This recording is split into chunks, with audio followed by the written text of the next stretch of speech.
right, and welcome now to Module 5's conversation with myself and Jim.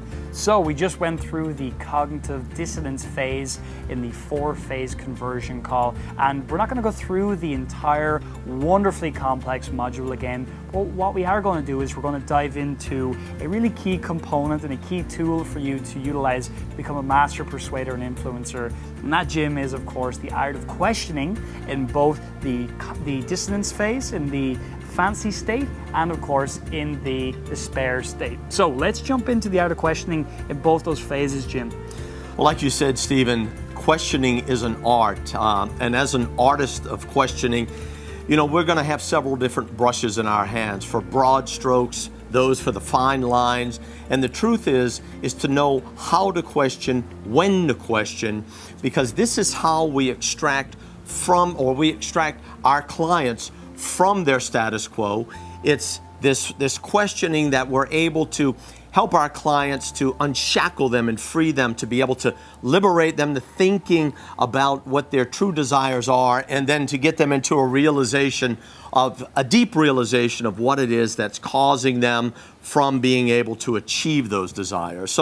But questioning itself requires that we, as the coach in this process, be very keen to what it is the individual is saying at the time, where they're focusing. And the truth is that it's the questions that drive the client or the prospect to those places. Yeah. It's very directional, the questioning. And it's very important to know when to and how to directionally drive a client to the place where you need them to be in order to get the most out of them. All right, so we understand that questions are important and it's going to extract our client from the status quo. So let's imagine we're in the fantasy state right now, looking to induce that within the client.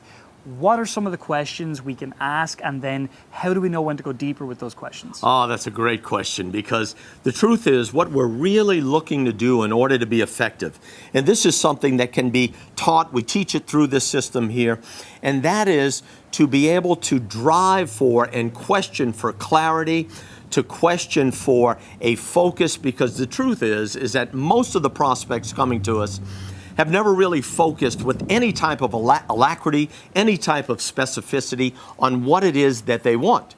And as a result, this is certainly a successful way of not achieving what it is that we desire in life, to remain ambiguous, to remain unclear about what it is that we truly want in life, and also to create a pathway to that end. So whenever we are asking the client essentially where do they want to go, where do they desire to go, and they begin to tell us, invariably they just start rambling all over the place. So what you're saying then, Jim, is we have the opportunity to make them super specific through our questioning. Absolutely. So we can say things like, can you be more specific? Tell me exactly what you mean by that. Is that kind of thing? Exactly. As a matter of fact, it's even a little bit more directional, where we direct them. Would you please be more specific when you tell me that you'd like to be at a place where you're earning enough money to be happy?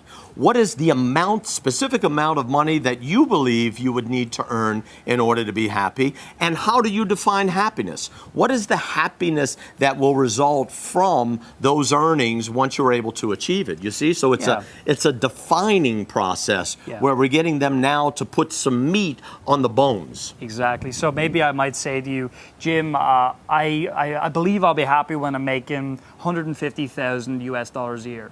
And I'll tell you, first of all, how is it that you arrived at this figure, $150,000 a year? Secondly, are you looking to move away from a place, meaning a place of scarcity or indebtedness, or do you believe that $150,000 will bring you into a lifestyle of abundance, or both? Specifically tell me that, and then secondly, tell me, what is the definition of happiness?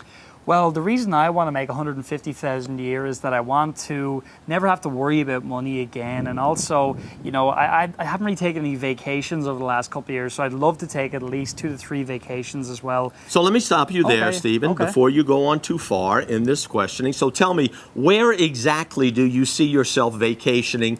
How long do you plan on being on that vacation? And what type of, are you going first class, second class? How is it that you see yourself actually enjoying the vacation itself? Well, to be honest, I've always had the dream of going to Barbados. In my job where I work right now, on my computer screen, I have this little picture of Barbados and this little boat on a really turquoise blue ocean, right? And that's the only thing I can think of when I think of vacation. Now, when it comes to traveling, look, I've never ever traveled first class before. I mean, I don't even know if I could afford that. I mean, even Stop for 1 second. Do you feel you're worthy of traveling first class? Right now, I mean, I'm just working this job. If money were no issue, would you be worthy of traveling first class? Is that your desire? Yeah, absolutely. If it's your desire, then it's also your worth. Would you agree?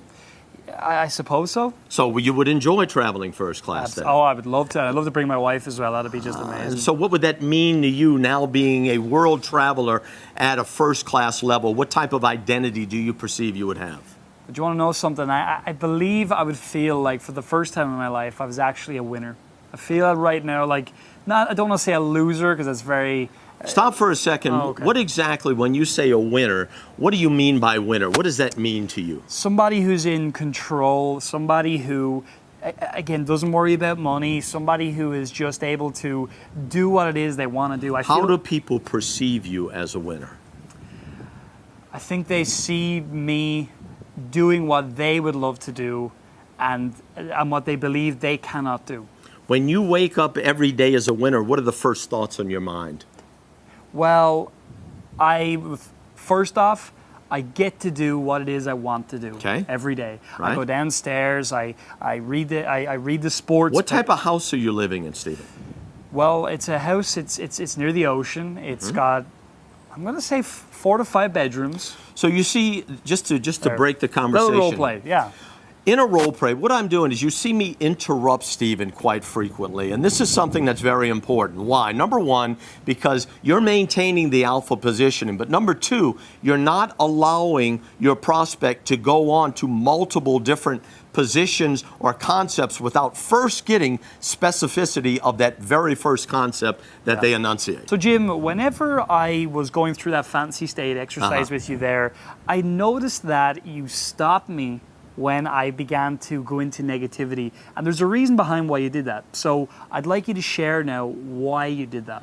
Well, there's 2 reasons why I did it. Number one, because my intention is, as we mentioned in the module, to build this scaffold to help you, to help the prospect, that is, to get to a fantasy state higher and higher where they're developing more and more detail about this fantasy state, the specificity that we're looking for. And of course, we as individuals, many times we look to define a positive in terms of a negative, right? Yeah. Well, I'll no longer have debt. That's actually a negative way of putting that I would have abundance, right?